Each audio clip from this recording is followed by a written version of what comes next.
আছে প্রকল্প নেই জল। বিশুদ্ধ পানীয় জল থেকে বঞ্চিত ধলাই বিধানসভার দক্ষিণ ধলাইয়ের বিদ্যারতনপুরের কয়েকশো পরিবার। প্রকল্প থাকা সত্ত্বেও বিশুদ্ধ পানীয় জল থেকে বঞ্চিত শত শত পরিবার। ভরসা নালা, পুকুর ও কুয়ার পরিশোধিত জল। শুকনার মরশুমে শুকিয়ে যায় সেই সমস্ত উৎস।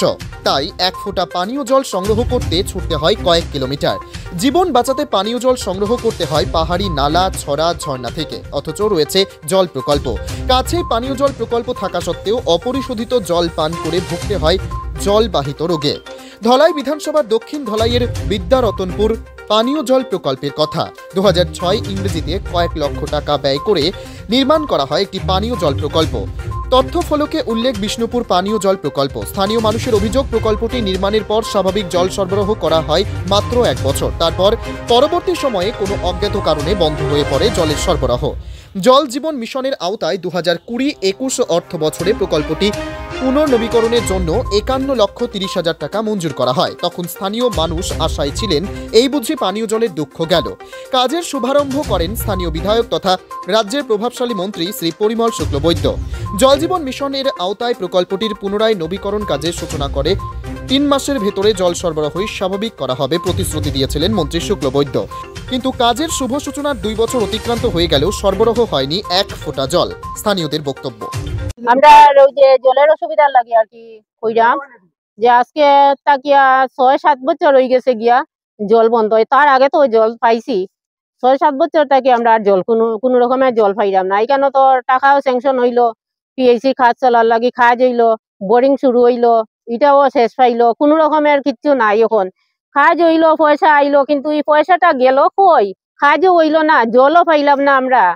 এখন আমরা তো জলের বিরাট অসুবিধা, খুব কষ্ট করতে লাগে। বৃষ্টি যে সময় থাকে তখন বৃষ্টি যখন থাকে তখন বৃষ্টির জল স্টক করিয়া খাই, আর যখন বৃষ্টি শেষ তখন তো জল নাই। জল 20-21 মন্ত্রী আইসলা পরিমল শুক্লবৈদ্য, তাই নাইয়া কইলা 3 মাসের ভিতরে জল ব্যবস্থা করা হইব, সবের বাসায় বাসায় জল দেওয়া হইব।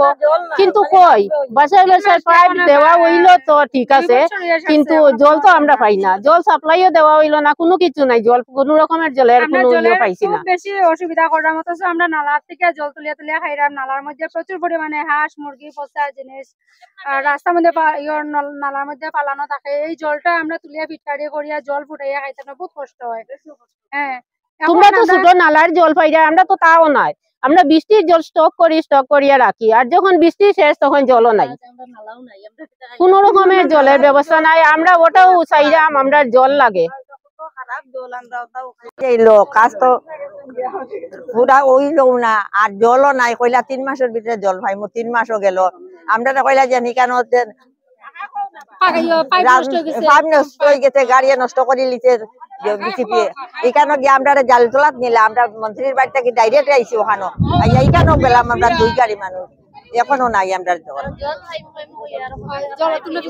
যে ঠগ আর যে কন্ট্যাক্ট রাখলো, ঠগরেও আর দেখলাম না। ওখান যে মন্ত্রী মিনিস্টার আইন তো এই নাও কই না, আমরা খালি জল দিবা, জল তো আর নাই। দিনের ভিতরে জল পাইলে কিন্তু দিন যায়, মাস যায়, বছর যায়, আমরা জল তো আর পাই না। ওখানে আমরা কি করতাম? আমরা জলের তো ব্যবস্থা করিয়া দিতে লাগবো। আর জল থেকে কি কথা, জল পড়ে আপনার কথা হইলো যে কথা করো, আমরা জলটা আমরা দিতা, জল সাপ্লাই দিতাম। পরিবারও 1000-1500 টাকার পাইপ দিয়েছে, মাটি কোনো জল নাই। আমরা রিও বানিয়েছে, কল বানিয়েছে, এটা কলটা কি দেখা সুন্দর, এটা দেখা সুন্দর লাগি, কল বানি হইছে নি। আমরা জল পাইলাম না। আমরা কুয়া দিলে কুয়ার মধ্যে জল ওঠে না। কুয়া তো কিটা বোরিং দেওয়া সত্ত্বেও প্রায় সময় মানে যেখানে ফ্ল্যাট মাটি থাকে এখানে তো জল নাই। গভীর মানে বন্ধটা রেং ঢুকাইয়া জল থাকে না, নিচে খালি ফ্ল্যাট।